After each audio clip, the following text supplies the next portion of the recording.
ሰማ? አዎ በቃ እኮ ያልቋል። አልሞት ባይ ተጋዳይ ሆናችሁ ነው እንጂ እናቱን መስጠታችሁ ግድ ነው። ትሁት እንደምወደሽ ግን ታውቂያለሽ። ልትወደኝም አትችልም። ደግሞ ከዚህ በኋላ እኔም ባንተ መወደድ አልፈልግም። ሁሉንም ነገር ያደረኩት ለእናቴ ብዬ። ለእናቴ ብለህ እናትን ስታሰቃይ ከኖረች ሴት ጋር አብረተኛ፣ ለዛውም ቤት ውስጥ። ይሄ ለእናቴ የከፈልኩት ዋጋ ነው። ዝም በል በእናትህ። ምንም ለእናትህ ብለህ የከፈልከው ዋጋ የለም። ሁሉም ለራስህ። አለሜን አንተ ቤት ላመጣት። ለምን? አባዬ ላስመልጣት ነው። ትሁት ልጅ አለሽ እኮ። አዎ ግን እኔ እንዳስመለጥኳት እንዳይታወቅ እናደርጋለን። እንዲህ አይነት ቅዠት ውስጥ መግባት አልፈልግም። አባዬ እኔ እኮ አንተን ነበር የተማመንኩት። ትሁት ይሄ እኮ ጨዋታ አይደለም። ነፍስ ያላወቀች ልጅሽን አንድ ነገር ያደርግልሽ። አደራን መድኃኒቱን ብቻ ስለ ገንዘቡ አታስብ። በኋላ እንገናኝ። የሚፈጠረው ነገር ኃላፊነት ወስደሽ አስወጫት። እውነትህን ነው አባዬ? እውነቴን ነው። ደስ ብሎኛል ብታይ። ደስታዬ ላይ አትቸልሽበት። ቆይ ምን ይታይሃል? ደስታ ሀብቴን በሙሉ ለራሴ ጠቅልሎ ነበር። ወይኔ ቤቲ ምን ይታይሃል እኮ ነው ያልኩት። የሚታየኝን እየነገርኩሽ ነው። ዛሬ ሁሉም ነገር ያበቃል። ገዜ ፊቴ እየታየህ አይደለም? ምን ሆነሽ? ተናገሪ እንጂ። ምን ልናገር? ይሄ ሁሉ ሰዓት ሳታይ ቆይተህ ደግሞ እኮ ምን ሆነሽ ነው? በር መቶኝ። ከበርም ጋር ጸብ ጀመርሽ ደግሞ። ለማንኛውም አድሜ ዛሬ ምን ነው ማለት? ቆይ ለምን? እንዴት? በአንዲት መርፌ ግን ልረዳሽ ባለመቻሌ በጣም አዝናለሁ። ሁሌም እኮ ረድተሽኝ አታውቂም። አንቺ እኔን አለመርዳትሽ አዲስ አይደለም። በአሁኑ ግን ልረዳሽ ፈልጌ እንድትኖሪ ፈልጌ ነበር። እንድትኖሪ ይመስለኛል። ዛሬ የመጨረሻዬ ነው። የመጨረሻዬ ካልወጣው በህይወት የምቆየው ዛሬ ብቻ ይመስለኛል። ትንሽ ነው ይምጣ። እኔ ልበሽና ነው ጣቶ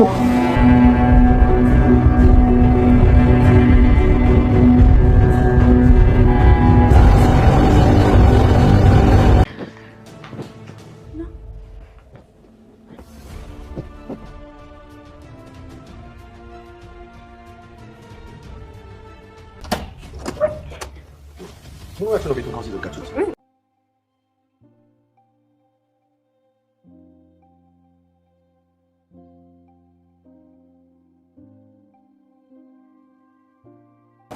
ምንድን በቀን ያስተኝ ማለት አልችልም። ክልክል ከሆነ ነገር አላልኩም አልክ እንጂ። ቆይ አሁን ምን ፈልገህ ነው? ሁለት ነገር። መጀመሪያ እዚህ ፍላሽ ነበረኝ፣ ሌላው ደግሞ ቁልፍ። ምን ያደርግልሃል? እዛ ክፍል እንዳትገቢ። ብገባስ? አሁን ደህና ሆናለች። እንደ በፊቱ አሰቃያታለሁ ብለሽ አንቃ እንዳደፋሽ። መቼም አነሁ አይደለም አይደል? አንቺ ደፍረሽ እኔ እናት ልጅሽን አነሳሽ። እንደዛ እኮ አይደለም ናት። አንቺ እውነት አሰቃየሽብኝ እናቴ። ማን ነገር እንዳታደርግ እንጂ ምን ነው ነገሩ? ትሁቴ አለሜን ከሞት ታደገቻት። አቶ ገዛኸኝ ለአንድ ዶክተር በመደወል በመርፌ ጸጥ የሚያደርግ አለሜን መድኃኒት አዘጋጅቶ፣ ነገር ግን ቤቲ ቀጥታ ቃል በቃል ለአለሜ ስለተናገረች አለሜ ከዛሬ ውጭ እዚህ ቤት ከቆየሁ በህይወት አልኖርም፣ ቤቲ ቃል በቃል ለእኔ ነግራኛለች በማለት ለትሁቴ ስትናገር፣ ትሁቴ ከዛ ቤት ይዛ ስትወጣ አቶ ገዛኸኝ ከቅርብ ርቀት እያያቸው፣ ነገር ግን ትሁቴ አለሜን ወደ ጀርባ በሰው ቤት ጓሮ ደብቃለች። ነገር ግን ራሷ ፊት ለፊት ከአቶ ገዛኸኝ ፊት ለፊት እንግዲህ አቶ ገዛኸኝ ትሁቴን ማታ ነው እና በዛ ሰዓት እዚህ ምን ትሰሪያለች ብሎ ጥያቄ ሊያቀርብ ይችላል። ነገር ግን ትሁቴ ሱቅ ልትል ትችላለች። ነገር ግን እዛ ሄዶ አለሜ ሊገላግላት ስለፈለገ ነገር ግን ትሁትን መጠራጠሩና በልጇ ማስፈራራቱ እንደማይቀር የታወቀ ነው። ሁልጊዜም ትሁቴ በልጇ ነው የምትሰቃየው። ከዚህ በፊት ቲና ብዙ ጊዜ በተደጋጋሚ አስጨንቃት ነበረ። ልጇ ወይም ደግሞ ልጅ እንዳላት ካወቀች በኋላ ብዙ ጊዜ ስታስጨንቃት ነበር። አሁን አቶ ገዛኸኝ በልጇ ሊያስጨንቃት ይችላል። ነገር ግን ትሁቴ ተዘጋጅታ አስቤበታለሁ ብላለች። አለሜ ለልጅ መሆን መትረፍ አለብሽ፣ አንቺ ለልጅሽ ማሰብ አለብሽ፣ እኔ እንተኝ በቃ ልሙት እያለች፣ ነገር ግን ትሁቴ እኔ አስቤበታለሁ ተዘጋጅቻለሁ ብላለች። ነገር ግን አቶ ገዛኸኝ በቀላሉ በዛን ሰዓት አለሜ የት ልትሄድ ትችላለች፣ ትሁትስ ውጭ ለምን ያገኘኋት በማለት ስለሚጠራጠር ትሁቴ ላይ ጥያቄና መልስና ነገሮች እንዲያካብድባት ይችላል። ነገር ግን ትሁቴ አስባበት ተዘጋጅታ የማውቀው ነገር የለኝም ልትል ብትችልም፣ ነገር ግን በቀላሉ እንደማይተዋት የታወቀ ነው። ሰላም ጤና ይስጥልኝ ውድና የተከበራችሁ በመላው ዓለም ያላችሁ ኢትዮጵያውያን ናቸው። እግዚአብሔር ይመስገን ደህና ነኝ። ክፍል 94ን አብረን እናያለን። የባለፈው ክፍል ቤቲ ናቲን ውጭ ማሳደሯ ሳያንሳት ወደ ቤት አስገብታ ክላስ የሰው ወደ አቶ ገዛኸኝ መኝታ ቤት፣ ምንም እንኳ ለጊዜው የራሷ መኝታ ቤት ቢሆንም ነገር ግን ያባወራ መኝታ ቤት፣ ለዛውም የአባቱ መኝታ ቤት ልጅን ይዛ መግባት ትሁትን ለማስቀናት ይመስላል። ትሁት እዛ አጠገባቸው ቁማ በአጠገቧ እጁን ይዛ ወደ መኝታ ቤት ጎትታ ይዛው ትገባለች። ነገር ግን ናቲ ሳይወድ በግዱ የሚጠላትን ቤቲን እናትህን እሰጥሃለሁ ስላለችው እናቱን ለማግኘት ያደረገው መስዋዕት የከፈለው መስዋዕት ቢሆንም ቤቲ ግን ትሁትን ለማስቀናት ነው። ባለቤቷም ከቤት ስለወጡ አቶ ገዛኸኝ ቤት ስለሌሉ ስራ ይውላሉ ብላ ስላሰበች፣ ነገር ግን አቶ ገዛኸኝ ፍላሽ ረስተው ወደ ቤት ተመልሰው መጡ ሰዓት ትሁቴ እጅግ በጣም ተጨንቃ ምን ይፈጠር ይሆን ብላ አቶ ገዛኸኝ ወደ ውስጥ ሊገቡ ሲሉ የምትናገረው ግራ ገብቷት አፏ እየተንቀጠቀጠና የሆነ የምትናገረው ነገር አቶ ገዛኸኝን ጠበቃ አድርገው ቢይዟት ቤት ትሁትን ምን እንደምትናገር ራሱ ግራ ይገባል። ትሁት በጣም ግራ ተጋብታ ነበር። አቶ ገዛኸኝ ወደ ውስጥ ሲገቡ ወደ መኝታ ቤት ቤቲና ናቲ አንድ ላይ እንደሆኑ ያገኛሉ ብሏል። ነገር ግን ድምፅ ሰምተው አቶ ገዛኸኝ መኝታ ቤቱን ከፍተው ከመግባታቸው በፊት ናቲ ወደ አንድ ክፍል ወይስ ወደ ቁም ሳጥን ነገር ይደበቃል። ቤቲም እንደዚህ ቀና ብላ ከሚታ አልጋ ውስጥ ገብታ አቶ ገዛኝ እንዴት በዚህ ሰዓት ትተኛለች? በቀን ለምን ተኛሽ? እያሉ አቶ ገዛኝ እዚህ ጋ እዛ ሲገቡ አቶ ገዛኝ ምን ይፈጠር ይሆን ብላ እጅግ በጣም ተጨንቃ ወይኔ ጉዴ ምን ሊፈጠር ይሆን? አቶ ገዛኝም ለምን በቀን ተኛሽ ሲሏት ቤቲ ለምን በዚህ ሰዓት መጣህ እያለች ትጠይቅ ነበር። ሁለት ነገር ፈልጌ መጣሁ። አንደኛው ፍላሽ ደግሞ እዛ ክፍል እንዳትገቢ አሁን ደህና ሆናለች፣ እንደ በፊቱ አሰቃያታለሁ ብትይ አንቃ እንዳደፋሽ በማለት ሲናገሩ አቶ ገዛኝ ናቲ ያዳምጥ ነበርና እጅግ በጣም ይበሳጫል። ቤቲም አቶ ገዛኝን ቃል ሲናገሩ ናቲ እንዳለ ስለምታውቀረ ጊዜ ዝም በል እንደዚህ አትበል ነበር። ምንድነው እኔ ናቸው ብቻ አይደለም ባወራም ችግር አለው ገና ግን እሷን ጉዳያችን አይደለም ትል ነበረ። ቤቲ አብረን እንሂድ ትል ነበር ስራ ቦታ። አይ ይልቁን ሶላሽ ውስጥ ነው የመጣሁት። አቶ ገዛኝ ፍላሻቸውን ከመሳቢያ ውስጥ አውጥተው ደህና ዋይ ብለው ይወጣሉ። እዚህ ጋር ትሁቴ ትጨነቃለች። አቶ ገዛኝ እዛ ክፍል ገብቶ ቤቴና ናቲ አንድ አልጋ እዛ የእሳቸው አልጋ ላይ ተኝተው ሲያገኙት ምን ይፈጠር ይሆን ሁለቱን ጸጥ ያደርጋቸው ይሆን ብላ ተጨንቃ እሷ የምታደርገው ግራ ገብቶታል። ገዛኸኝ ፍላሹን በቀላል ይዘው ምንም ሳይሆኑ በሰላም በተረጋጋ መንፈስ ወደ ውጭ ሲወጡ ትሁት ግራ ገብቷታል። ተጨንቃለች፣ ትተነፍሳለች። ምን ሆነሻል ትሁት ይላሉ አቶ ገዛኸኝ። ትሁትም ውስጥ ቤት እያለች አፏ ይንቀጠቀጣል። ነገር ግን ምን ሆናለች ቤቲ ይላሉ አቶ ገዛኸኝ።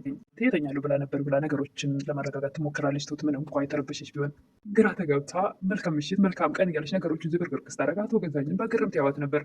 የአባቱን መውጣት ያረጋገጠው ናቲ ከተደበቀበት ወጥቶ ቤቲን አንቺ እውነት እናቴን አሰቃየሽብኝ በማለት በቦክስ ደጋግሞ ፊቷንም አንገቷንም አንቆ ደጋግሞ ይቦቅሳት ነበር። የምትወት ጨዋቷን ስትቀውጠው ትሁት ሩጣ ትመጣለች።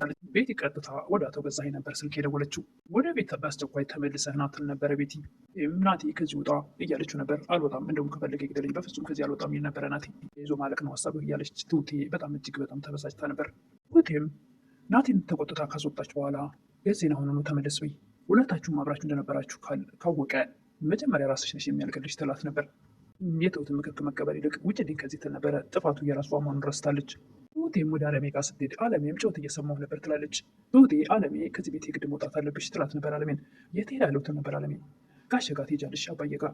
አንቺ እዚህ ከሆንሽ ችግር ነው እናቴ እያለ አጥፍቶ መጥፋት ይሆንበታል። ስለዚህ አንቺ ከዚህ መውጣት አለብሽ። እኔ በሞትም ችግር የለውም ናቲ ላይ ግን ምንም ነገር ልደርስ አልፈልግም ትል ነበር። መጀመሪያ አንቺ ከዚህ መሸሽ አለብሽ ትል ነበር ትሁቴ አለሜም ልጅሽስ የሆነ ነገር ቢያደርጉብሽ ልጅሽን ትል ነበር አለሜ። እሺ እንዳመለጥሽና ምንም እኔም እንደማላውቅ አድርጌ እናገራለሁ አስቤበት ነው ትል ነበረ ትሁት። እኛ ነች ትሁቴ ትል ነበር አለሜ። አዎ አይኔ እያየ ማታ ላይ ቀን ላልተፈጠረ ነገር ይፈጠራል ብዬ አንቺ ስትሞቻ ላይ ትል ነበረ ትሁቴ ለአለሜ። ቤቲ ወደ አለሜ ጋር ገብታ ልጇ ናቲ ከኔ ጋር አድሯል የሚል ነገር ተነግራታለች። በፍጹም የኔ ናቲ አያደርግም ትል ነበር አለሜ። አለባበስሽ ተቀይሯል እባክሽ ትል ነበረ ቤቲ አለሜን። ልብሴ ስለቆሸሸ ቀየርኩ። ናቲም ትሁቴን የግድ ማውራት አለብን ይል ነበረ። ነገር ግን ትሁቴ አንተ አስገድደኝ አይደለም ማን ነው እኔን የምታወራው? ለእኔ እንድትወረድ አልፈልግም ትል ነበር ትሁቴ። ሁሉንም ነገር ያደረኩት ለእናቴ ብዬ ነው ይል ነበረ ናቲ። እናትህ ብለህ እናትህን ስታሰቃይ ከኖረች ሴት ጋር ለዛውም አባት ክላስ ውስጥ አባት ክፍል ውስጥ። ናቲም እናቴ ይል ነበረ። አንተ ስላልከኝ አይደለም እናትህን ለማዳን የሞክረው። ትሁቴ ግን ደግሞ ወድ ሳቂያለሽ ይል ነበረ ናቲ። ትሁቴም ልትወደኝም አትችልም አትወደኝም ልትወደኝም አትችልም ትል ነበር ትሁቴ። አቶ ገዛኸኝም ለቤቲ አለሜን ማስወገድ እንደሚፈልግ ይነግራት ነበር። ቤቲም ትደነግጣለች። ደንግጣ የማታውቀውን እንዴት ልታደርግ እንዴት ልትቀብራት ትል ነበረ። ሁሉም ነገር ጨርሻለሁ በጥቃቅን ነገር መጨነቅ አያስፈልግም የሚል ነበረ አቶ ገዛኸኝ። ጥቃቅን አደረጋት። የልጁን እናት ውዷን ባለቤቱን የቤት ባለቤት ያደረገችው ቤቱን የገዛችው ራሱ አለሜ ናት። በገዛ ቤቷ ነው እንደዚህ የሚያሰቃያት አይደል።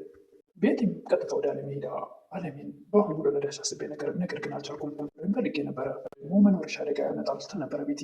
ይህን ሳላስብ አሳድፌ ለናት እየተሰጥሽ ነበር አሏንም ደህና ሁኚ ብላ አለሜ ከዚህ በኋላ መኖር እንደማትችል አስረግጣ ነገራት ቤቲ ትወጣለች። አለሜም ትሁት ወደ እሷ ክፍል ስትሄድ ከዚህ በኋላ መኖር እንደማልችል እዚህ ቤት ካልወጣሁኝ ቤቲ አስረግጣ ነግራኛለች ስትላት ትሁቴ አለሜን ሌላ ልብስ አስቀይራ ቶሎ እንፍጠን እንውጣ በማለት መጨረሻ ትሁቴ አለሜን ከዛ ቤት ይዛ ትወጣለች። ግን ሲወጡ ጨለማ ነበርና አቶ ገዛኸኝ ስራ ውለው ሲመጡ ከቅርብ ርቀት ትሁቴ አቶ ገዛኸኝን አይታቸዋለች። ትሁቴ አለሜን ወደ ሰው ቤት ጀርባ ደብቃታለች። ነገር ግን እሷ ፊት ለፊት አቶ ገዛኸኝ ፊት ለፊት ቆማለች። በዚህ ሰዓት ምን ትሰሪያለሽ ብለው አቶ ገዛኸኝ በእርግጠኝነት ጥያቄና መልስ ያቀርባሉ። ምሽት ነው ሱቅ ወጥቼ ልትል ትችላለች፣ ነገር ግን ይሄ መልስ ሊሆን አይችልም። አቶ ገዛኸኝ ወደ ቤት ገብተው ከዶክተር ጋር የተነጋገሩትን ይዘውት የሚገቡትን በመርፌ የሚሰጥ መድኃኒት ጸጥ የሚያደርጋት ይዘው ሊገቡ ነው። አለሜን ሊገላገሏት ነው። ነገር ግን አለሜ ከዛ ክፍል ሲያጧት ትሁት ላይ ነው እንግዲህ ጥያቄና መልስ የሚያበዙት። ወይ ደግሞ የፈረደባት ልጇ እንደዛ ቴና በልጇ ስታሰቃቃት እንደነበረ ሁሉ አቶ ገዛኸኝም ልጇን እንደገና አደርጋለሁ አለሜን ካላመጣሽ ማለታቸው እንደማይቀር ምንም ጥርጥር የለውም። ጥያቄና መልስም አያስፈልገውም። እንግዲህ ትሁቴ ያን ምንም እንደማያደርግባትና አለሜም አባባ ቤት ወስዳት እንደምታስቀምጣት የታወቀ ነው። ምናልባት አቶ ገዛኸኝ አባባን ቤት ያገኙት ይሆን? ምን ችግር ይፈጥሩ ይሆን አቶ ገዛኸኝ? አባባ ቤት ሲሄዱ ይሆን? አባባ ላይስ ችግር ያመጣሉ ወይስ በዛች በፈረደበት ልጇ እያስፈራሩ ዝም ይላሉ? እሱን እንግዲህ በቀጣይ የምናይ ይሆናል። ምንም ሳይሆኑና ችግር ሳይደርስባቸው ነገሮች ቢመቻችላቸው ደስ ይላል። እንግዲህ እሱ በቀጣይ የምናይ ይሆናል። ትሁቴ እየፈረደባት ያችን ልጇን ሁልጊዜ የሚያሰቅቋት ወይ ታሸሽ ይሆናል ወይስ ደግሞ እንግዲህ አስቤበት ተዘጋጅቻለሁ ብላለች ትሁቴ ለአለሜ። እንግዲህ እሱን ቀጣይ ምን እንደሚከተል ወይ ደግሞ አቶ ገዛኸኝስ ምን ሊያመጣ እንደሚችል እናቴም ደግሞ እናቱ ከዛ መውጣቱን አያውቅም። ትሁቴ ትነግር ይሆን? እርግጥ ማሁን ትሁቴ ተቀይመዋለች። እስከዛ መልካም ቆይታ እያልኩኝ ለዛሬ ግን ይሄን ይመስል ነበረ። ትሁት ወይም ደግሞ የግፈኛው ሚስትና የሰራተኛው ፍጥጫ ይል ነበር በፊት። አሁን እሱን እየተወ ደግሞ ትሁት ብቻ በሚለው ቀርቷል ማለት ነው። እንግዲህ ረመዳን ስለሆነ ደግሞ መስራትም ስላልቻልኩኝ እህቶቼ ጋርም ዞር ዞር ማለት በፍጹም ነገሮች ከአቅሜ በላይ ስለሆኑብኝ አልቻልኩም እና የምትመጡ ካላችሁ ላይክ በማድረግ ተባበሩ እላለሁ። አመሰግናለሁ።